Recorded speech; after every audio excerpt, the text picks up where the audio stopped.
Aujourd'hui, nous allons faire une petite vidéo sur les amortissements et les cessions d'IMO, ce qui nous permettra de finir la ressource en cours. Comme d'habitude, on va présenter donc le schéma. On va ensuite après faire une application de ce schéma dans un exemple pour vous montrer comment fonctionnent les schémas. La particularité aujourd'hui, c'est que j'ai demandé à des étudiants du groupe A de faire le schéma elles-mêmes. C'est ce que nous allons faire. Donc j'ai fait appel à deux expertes qui vont arriver d'ici peu et on va pouvoir donc attaquer. Bon, alors donc elles sont arrivées, elles sont là, donc Lilou et Sulaf. Vous pouvez dire bonjour à tout le monde. Bonjour à tout le monde. Un grand merci de venir faire la vidéo. Donc voilà, écoutez, on va commencer sur les amortissements.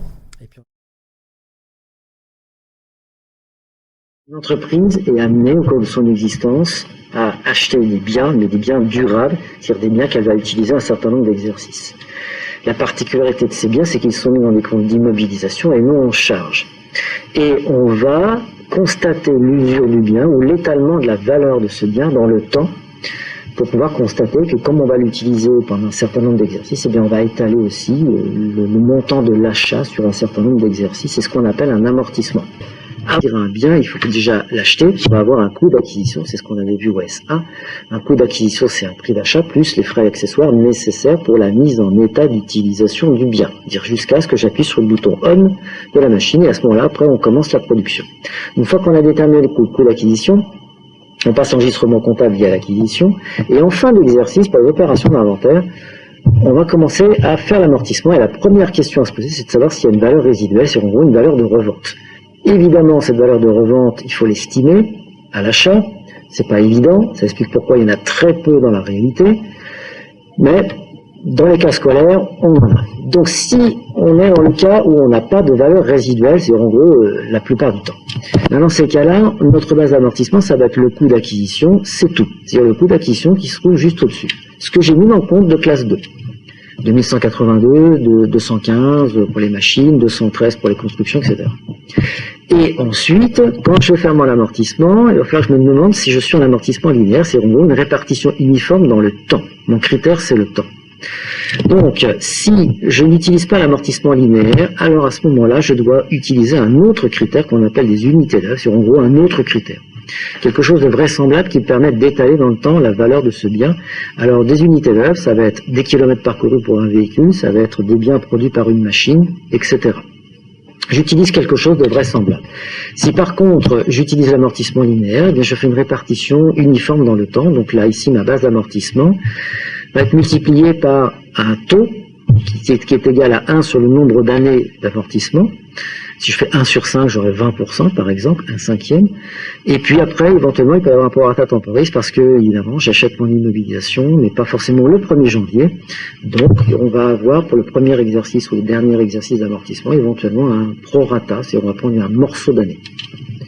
Si j'ai une valeur résiduelle, ma base d'amortissement, maintenant, c'est mon coût d'acquisition que j'ai calculé tout en haut, moins cette valeur résiduelle, cette valeur de revente prévisible. Et puis, je continue à me poser exactement la même question qu'auparavant. Est-ce que j'ai un amortissement linéaire? Si je n'ai pas l'amortissement linéaire, je fais un calcul en unité d'heure. Si par contre, j'ai un amortissement linéaire, je fais donc mon calcul exactement le même. Je fais un étalement, on multiplie par 1 sur le nombre d'années, multiplié par un prorata temporis éventuel. Je précise que pour les unités d'heure, il n'y a jamais de prorata temporis. Et puis, tout ça va se terminer par une dotation aux amortissements, un compte 6811, par un compte 28, puis après il faudra compléter le compte 28 en fonction de la nature de l'immobilisation. Maintenant, un petit exemple. Alors du coup, comme un exemple, ils nous disent dans l'énoncé, un matériel industriel est acquis le 17 avril N. Pour un montant hors taxe de 144 000, ce bien a une durée d'utilisation de 4 ans. Ce bien est mis en service le 1er mai N. La valeur résiduelle est estimée à 36 000 € hors taxe au terme de 4 ans d'utilisation. Le mode d'amortissement retenu est le mode linéaire. Donc, on va se demander ici si on a une valeur résiduelle ou non. Donc là, oui, on en a une, elle est de 36 000 € hors taxe. Donc, la base d'amortissement, pour avoir la base d'amortissement, c'est le coût d'acquisition moins la valeur résiduelle. Et on a besoin de la base d'amortissement pour pouvoir calculer l'annuité. Donc ici, notre base d'amortissement, donc c'est le coût d'acquisition de 144 000 euros, moins notre valeur résiduelle, donc 36 000 euros, ce qui nous fait donc 108 000 euros. Alors du coup, pour calculer le taux d'amortissement, on prend 100% sur 4 parce que la durée d'utilisation est de 4 ans, ou on peut faire ça 1 sur 4, et donc c'est 1 sur 4 fois 100% qui nous donne aussi le même résultat qui est 25%. Donc la durée d'amortissement pour l'année, pour l'exercice N est de 240 jours parce qu'on l'a utilisé pendant 8 mois. Donc on se demande donc est-ce que c'est un amortissement linéaire? Donc ils nous le disent, donc c'est oui. Donc on fait notre dotation d'amortissement, donc la base amortissable, donc 108 000, fois notre 1 sur le nombre d'années, donc 1 sur 4, fois notre prorata temporis, donc 240 jours sur 360. Et voilà le tableau pour les calculs. Donc nous avons calculé la base amortissable qui était de 108 euros, et le coût d'acquisition moins les 36 000 euros qui est la valeur résiduelle. Et donc pour calculer l'annuité, il nous faut les 108 euros, les 108 000 euros fois le 25% qui est le taux d'amortissement, et on le multiplie par 240 sur 360 parce qu'en une année on a 360 jours, mais on l'a utilisé que pendant 240 jours, et ce résultat il nous fait 18 000 euros. Et donc, pour avoir la valeur nette comptable, on prend donc le coût d'acquisition, le coût de base, et on enlève la base amortissable pour la première année qui est de 18 000 euros, et ça nous donne un résultat de 126 000 euros pour la première année, que pour l'année M. Ensuite, pour l'année suivante, donc notre prorata temporis il est de 360 sur 360 parce qu'on a utilisé notre immobilisation toute l'année, donc tous les jours de l'année. Donc, ce qui nous donne une unité de 27 000 euros. Donc, on prend notre valeur nette comptable de l'année dernière, qui nous restait, donc 126 000 euros, moins nos 27 000 de cette année, ce qui nous donne 989 000 euros. Et on recommence ça tous les ans, quand on l'utilise toute l'année. Et donc, on va faire ça pareil, on prend à chaque fois le montant, la valeur nette comptable de l'année précédente jusqu'à l'année N plus 4, mais on l'a pas utilisé pendant toute l'année, on l'a utilisé que pendant 120 jours, et donc on fait le 108 euros qui est la base amortissable fois le 25% qui est le taux d'amortissement, et on multiplie par 120 jours parce qu'on est sur 360 parce qu'on l'a utilisé que pendant 120 jours, et ça nous donne un montant de 9 euros. Et donc, après, on fait les 45 000 euros qui restaient, moins les 9 000, et ça nous donne un résultat de 36 000 euros. Et donc, après cela, il faut enregistrer la dotation. Donc, on utilise le compte 6811 pour enregistrer la dotation au débit, et le 28 au crédit parce que c'est une immobilisation. Et pour l'écriture comptable, donc, c'est le compte 6811 au débit et le 28 au crédit.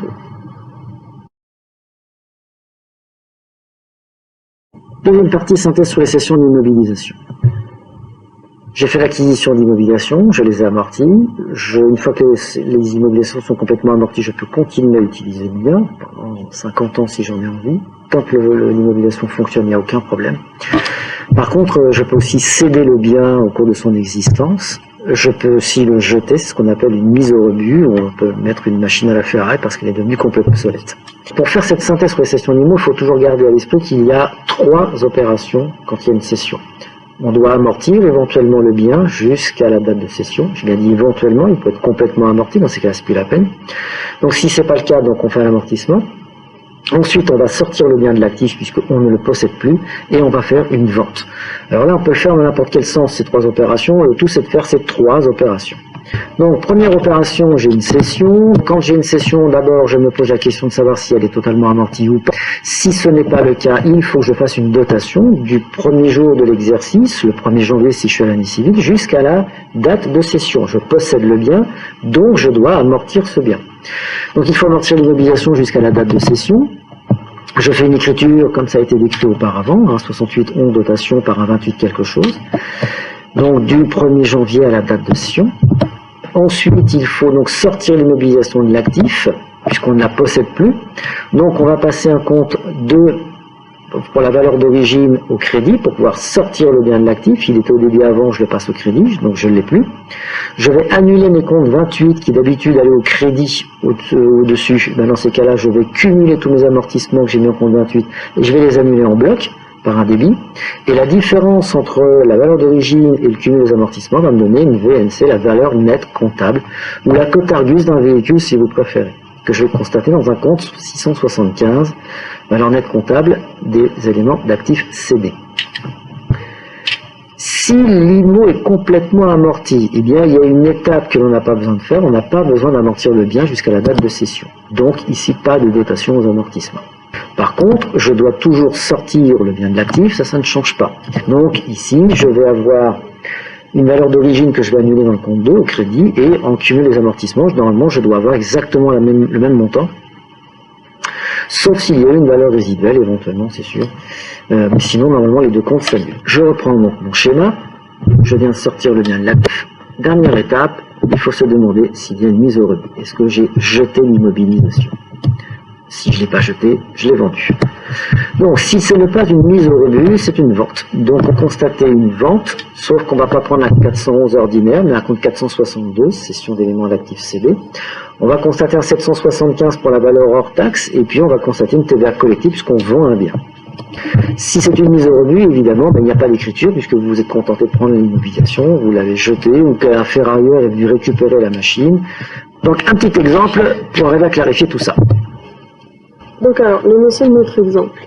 Une entreprise cède le 30 septembre N un matériel industriel pour un prix hors taxe de 25 000 €. La TVA est de 20%.